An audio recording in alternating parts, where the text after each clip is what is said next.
So chapter 12 is called Making Connections. And I talk about those little dot-to-dot drawings that you do when you're a kid. You look at a page, none of it makes sense. It's just a series of dots. But as you start to connect the dots, a picture starts to emerge.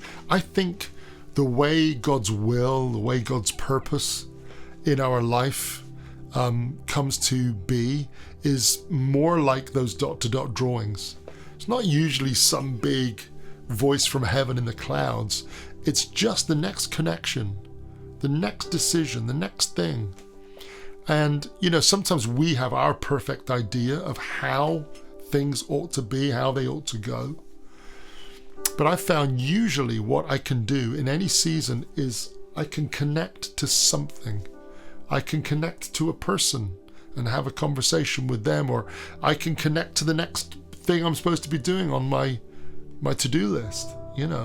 There's always a dot, there's always a connection that I can connect to, and over time a picture starts to emerge, which is usually a better picture than I could have created on my own.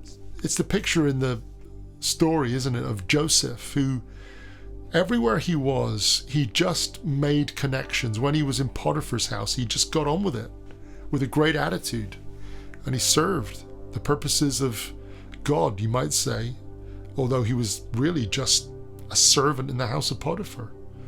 But he connected with the season and the people he was with. And then, of course, he ended up in prison, and he, again, just connected with the season and with the people he was with. And God showed him grace and favor, and finally he ends up connecting with Pharaoh.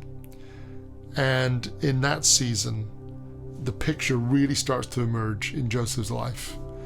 But he had to use his agency. He had to act and not just wait for everything to happen. So yeah, make connections. They're really, really important.